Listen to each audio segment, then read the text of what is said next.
Mastermind Bangladesh Jamaat Islami ইসলামী ছাত্র শিবির। এই আন্দোলনের সবচেয়ে প্রধান মাস্টার মাইন্ড হচ্ছে জামাত ইসলামী। 24-এর গণঅভ্যুত্থানের অন্যতম মাস্টারমাইন্ড জামাতের আমির ডাক্তার শফিকুর রহমান। জুলাই গণ উত্থানের মাস্টার মাইন্ডটি নাকি ডক্টর শফিকুর রহমান সাহেব। ডক্টর শফিকুর রহমান সাহেবের চেলা ফেলা কিছু চামচা, কিছু চাটকার এই সমস্ত কথাগুলো সোশ্যাল মিডিয়ার মধ্যে প্রচার করে দিচ্ছে। অথচ এই বাংলাদেশ জামাত ইসলাম নামক সেই সংগঠন 17 বছর গুপ্ত হিসাবে ছিল, তাদের কথা বলার শক্তি সাহস ছিল না। এখন তারা বলছে এই জুলাই গণ উত্থানের মাস্টার মাইন্ডে নাকি ডক্টর শফিকুর রহমান সাহেব ছিল। কতটা ব্যাককল টাইপের মতো কথাটা বলেছে আপনারা কখনো চিন্তা ভাবনা করে দেখেছেন? এই জুলাই গণ উত্থানের আগে ডক্টর শফিকুর রহমান সাহেবকে কয়জন মানুষ চিনত? তাকে তো মানুষ চিনতই না। এই ডক্টর শফিকুর রহমান সাহেব তিনি তো আওয়ামী লীগের একজন এজেন্ট ছিলেন। তিনি তো জাসক লীগ থেকে উঠে এসেছেন। আওয়ামী লীগের যে ব্যানারগুলো টাঙানো হতো, যে ব্যানারগুলোর মধ্যে পোস্টার যে ছাপানো হতো, সেই পোস্টারগুলো নাকি বাংলাদেশ জামাত ইসলাম নামক সেই সংগঠনের প্রধান আমির হাত দিয়ে লিখত। নিজেকে নতুনভাবে আবির্ভূত করলেন জামায়াতের আমির ডক্টর শফিকুর রহমান। তিনি বললেন 70-এ আমি ছাত্রলীগের ব্যানার লেখক ছিলাম, দেখুন বিস্তারিত। সেই অর্থে আমি ছাত্রলীগের 70-এ হাতে লেখা পোস্টারগুলো আমরা হাতে লিখতাম, হাতে লিখে লিখে আমরা দিতাম। আমাদের স্টেটে যারা সিনিয়র তারা গিয়ে ওগুলো লাগাইতেন। সেই অর্থে আমি ছাত্রলীগের 70-এ হাতে লেখা পোস্টারগুলো কর্মীগুলো গিয়ে দেয়ালে এখানে সেখানে ঝুলিয়ে দিত। তাহলে এখানে স্পষ্ট হয়ে যাচ্ছে বাংলাদেশ জামাত ইসলাম নামক সেই সংগঠনের প্রধান আমির ডক্টর শফিকুর রহমান সাহেব আওয়ামী লীগের সাথে যুক্ত ছিল। সেই মানুষটা আওয়ামী লীগ থেকে বিএনপির প্রতীক নিয়ে সে নির্বাচন করেছিল, এটাও কিন্তু আমরা দেখেছিলাম। ধানের শীষ নিয়ে কিন্তু তিনি নির্বাচন করেছিলেন। আপনারা হয়তো অনেকেই দেখেছেন। আমার সম্ভব হলে আমি স্ক্রিনের মধ্যে সেই স্ক্রিনশটটা আপনাদেরকে দেখাবো। সেই মানুষটাকে বেশিরভাগ মানুষ চিনতই না। জুলাই গণ উত্থানের পরে বাংলাদেশ থেকে যখন সাবেক প্রধানমন্ত্রী শেখ হাসিনা বাংলাদেশ থেকে যখন চলে গেল, তখন আত্মপ্রকাশ ঘটল সেই জামায়াতের আমিরের ডক্টর শফিকুর রহমান সাহেবের। এখন তিনি পাক্কা জামাতের আমির হয়ে গিয়েছেন, অথচ জাসক লীগ থেকে তিনি উঠে এসেছেন। উনি নাকি এই জুলাই গণ উত্থানের মাস্টার মাইন্ড ছিলেন, অথচ ওনাকে মানুষ চিনতই না। অমুকে মাস্টার মাইন্ড ছিল, তমুকে মাস্টার মাইন্ড ছিল, এত মাস্টার মাইন্ড এখন শোনা যাচ্ছে। আর তখন দলীয়ভাবে কেউ পরিচয় দেয়নি। যদি কোনো আঘাত চলে আসে, হামলা মামলার শিকার হতে হয়, সেজন্য কিন্তু লেজ গুজিয়ে রেখেছিল। আর বাংলাদেশ জামাত ইসলামের কথা বলবো কি, তারা তো এমন নীরব হচ্ছিল, কারণ তাদের কোমর তো আগেই ভেঙে দিয়েছে। যদি আবার শুনে যে এই জুলাই গণ উত্থানের মধ্যে তারা ছিল, তাহলে তো এবার একদম নিঃশেষ করে দিবে। সেজন্য কিন্তু তারা জুলাই গণ উত্থানের সাথে সাথে কিন্তু তাদের আমির সাহেব বলেছিল আমরা আওয়ামী লীগকে ক্ষমা করে দিয়েছি। এটাকে নিয়ে কিন্তু তর্ক বিতর্ক অনেক হয়েছে, আপনারা দেখেছিলেন। তো তারা মাস্টার মাইন্ড হিসাবে ছিল কিভাবে? তারা তো ছিল চরমনের মুরিদের লুঙ্গির ভিতরে, বিএনপির অনুসারী লুঙ্গির ভিতরে। তারা তো বিভিন্ন জায়গায় ঢুকেছিল, আওয়ামী লীগের সাথে তারা তাল মিলিয়েছিল। তারা আবার কিভাবে মাস্টার মাইন্ড হতে পারে? তাদের কি সেই যোগ্য ক্ষমতা আছে মাস্টার মাইন্ড হওয়ার? তারা তো নীরব ছিল। যদি পিঠের ছাল উঠে যায়। এই গণ উত্থান তৈরি হয়েছে আমজনতার সবার, যারাই এটা চেয়েছিল, যারাই মাঠে ময়দানে কাজ করেছিল, তারাই এইভাবে মাঠে ময়দানে লড়েছে। এটা তো জামাতের কোনো কৃতিত্ব এখানে নেই। তাদের বাবার যদি ক্ষমতা থাকে, তাদের যে একটা কৃতিত্ব আছে, সেই গণ উত্থানে তারা রাজপথে নেমেছে, আন্দোলন করেছে, তাদের সমাবেশ, তাদের লড়াই যখন গণ উত্থান শুরু হয়েছিল, এমন একটা চিত্র কি তারা দেখাতে পারবে? আর ইসলামী আন্দোলন বাংলাদেশ সরাসরি রাজপথে ছিল, সরাসরি রাজপথে লড়াই করেছে। স্বৈরাচারকে বাংলাদেশ থেকে বিতাড়িত করার জন্য ইসলামী আন্দোলন বাংলাদেশ ব্যানার সহকারে লড়াই করেছে। লড়াই করে শেখ হাসিনাকে বাংলাদেশ থেকে তাড়িয়ে দিয়েছে। ছাত্র জনতা ইসলামী আন্দোলন বাংলাদেশের নাম মুখে মুখে নিয়েছিল।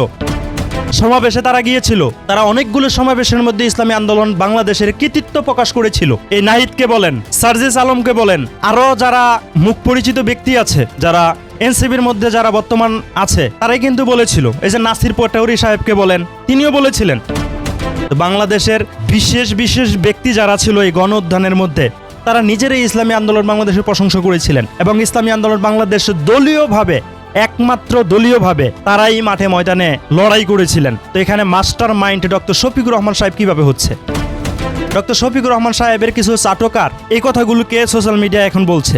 মানে চাটারও একটা লিমিট থাকে, চাটকতার করারও একটা লিমিট থাকে। তাদের তো কোনো লিমিট নাই, কারো কথার সাথে কারো কথার মিল নাই। দেখুন, একজন বলছে ডক্টর শফিকুর রহমান সাহেবের এটার কৃতিত্ব পায়, তিনি নাকি মাস্টার মাইন্ড ছিলেন। আবার ডক্টর শফিকুর রহমান সাহেব নিজেই বলছেন, আল্লাহর কসম করে বলছি এর বিন্দু পরিমাণের কৃতিত্ব জুলাই গণঅভ্যুত্থানের জন্য আমাদের নেই। আল্লাহর কসম, আজ পর্যন্ত এই আন্দোলনের কোনো কৃতিত্ব আমরা দাবি করি নাই। অথচ তার চেলা ফেলা এই মাথা মোটা মানুষগুলো ডক্টর শফিকুর রহমান সাহেবকে এটার কৃতিত্ব দিয়ে দিচ্ছে, অথচ সে কিন্তু এটার কৃতিত্ব পাওয়ার যোগ্যতাই রাখে না।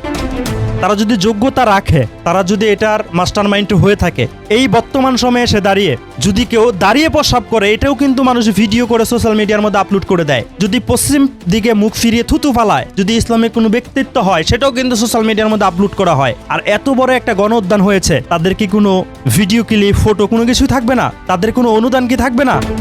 অবশ্যই থাকার দরকার। সেই অনুদান কোথায়? চাপার জুড়ে কখনো বাস্তবকে মুছে দেওয়া যায় না, চাপার জুড়ে কখনো মিথ্যাকে সত্য বানানো যায় না।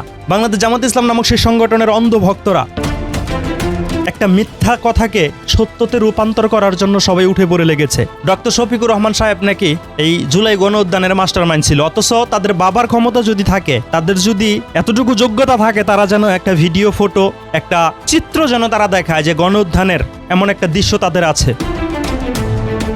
তারা মামলা হামলার ভয়ে কিন্তু নিজেকে লুকিয়ে রেখেছিল, গর্তের ভিতরে ছিল, গুপ্ত হিসাবে আমাদের লুঙ্গির ভিতরে ছিল। এখন তারা এসে এই সমস্ত কথাগুলোকে বলছে, অথচ তাদের প্রধান আমির ডক্টর শফিকুর রহমান সাহেব নিজেই বলছে, আল্লাহর কসম করে বলছি এটার কৃতিত্ব সে পায় না, এটার মধ্যে তাদের কোনো হাত ছিল না। তবুও তাদের অন্ধভক্তরা এটা চাপিয়ে দিচ্ছে। আসলে বাংলাদেশ জামাত ইসলাম নামক সেই সংগঠনের সাথে জড়িত থাকলে মাথার মস্তিষ্ক কিন্তু থাকতে হয় না। মিথ্যাচার, অপপ্রচার আর গাউজুরির কথা বলতে পারলেই কিন্তু সেই সংগঠনের ঊর্ধ্বতর দায়িত্বশীল কর্মকর্তা হতে পারে। এমনকি হোটেলে গিয়ে যদি হাতে নাতে মানুষের হাতে ধরা পড়তে পারে, তাহলে কিন্তু সেই সংগঠনের দায়িত্বশীল হতে পারে। তাবিজ দিতে গিয়ে যদি ধরা পড়তে পারে, তাহলে কিন্তু সেই দলের ঊর্ধ্বতর দায়িত্বশীল হতে পারে। এছাড়া তাদের ভিতরে তো সত্য কোনো কিছু নাই, আমি তো দেখতে পাচ্ছি না তাদের ভিতরে সত্য। যদি সত্য বলে থাকে ইসলামী আন্দোলন বাংলাদেশ সত্য বলছে, বিএনপিও এখানে সত্য বলছে না। বিএনপির কি কৃতিত্ব আছে? ঠিক আছে, তারা দলীয় ব্যানার ছাড়া মাঠে ময়দানে লড়াই করেছে, এটা যদি বলে তাহলে ঠিক আছে। আমজনতা যা আছে সবাই লড়াই করেছে, আর দলীয়ভাবে ব্যানার নিয়ে লড়াই করেছে ইসলামী আন্দোলন বাংলাদেশ। জামাতের কৃতিত্ব, জামাত কোনোভাবে এখানে কৃতিত্ব প্রকাশ করতে পারে না। জামাত তো একদম নিঃশেষ হয়ে গিয়েছিল, তাদের কোমর ভেঙে দিয়েছিল শেখ হাসিনা সরকার। তারা তো ভয়ের ভিতরে ছিল, তারা তো মাঠে ময়দানে নামবে দূরের কথা। মাঠে ময়দানে নামলে যদি একদম গুড়া থেকে নিঃশেষ করে দেয়, সেই কারণে কিন্তু তারা মাঠে ময়দানে নামেনি। এখন বলছে তারা মাস্টার মাইন্ড। তারা কোনো মাস্টার মাইন্ড ছিল না। জনাব তারেক রহমান সাহেব ফোনে ফোনে আলোচনা রেখেছিল, এমনটা আমরা দেখেছিলাম। কিন্তু দলীয়ভাবে ইসলামী আন্দোলন বাংলাদেশ ছিল, তার অহরহর প্রমাণ আছে, হাজার হাজার ভিডিও ক্লিপ আছে, হাজার হাজার দৃশ্য এখানে ভিডিওতে রেকর্ড আছে। এবং কি ছাত্র জনতা ইসলামী আন্দোলন বাংলাদেশকে নিয়ে অনেক প্রশংসা করেছে, তার অহরহর ভিডিও ক্লিপ সোশ্যাল মিডিয়ার মধ্যে আছে। কিন্তু বাংলাদেশ জামাত ইসলাম দেখাতে পারবে না, তাদের কোনো কৃতিত্ব নেই। এখন তারা কৃতিত্ব নিতে চাচ্ছে। এই যে দ্বিমুখী আচরণ তাদের, এই কারণে কিন্তু আল্লাহ পাক রব্বুল আলামিন তাদের মুখোশ দিন দিন উন্মোচন করে দিচ্ছে। 1971 সালের আচরণগুলো এখন প্রকাশ হয়ে যাচ্ছে। আল্লাহর 30 দিন তাদের ঘটনাগুলোকে আমরা সোশ্যাল মিডিয়ার মধ্যে দেখতে পাচ্ছি। প্রাণপ্রিয় ভাই ও বন্ধুরা, আপনারা কি মনে করেন বাংলাদেশ জামাত ইসলামের প্রধান আমির ডক্টর শফিকুর রহমান সাহেব কি কোনো ভূমিকা রেখেছিল? বাংলাদেশ জামাত ইসলাম কি কোনো ভূমিকা রেখেছিল সেই গণঅভ্যুত্থানের জন্য? তাদের অন্ধভক্তরা যে বলছে এটার মাস্টার মাইন্ড ছিল ডক্টর শফিকুর রহমান সাহেব, কতটা মিথ্যাচার করছে? আপনি আপনার মন্তব্য মন খুলে কমেন্টে লিখে জানিয়ে দেবেন।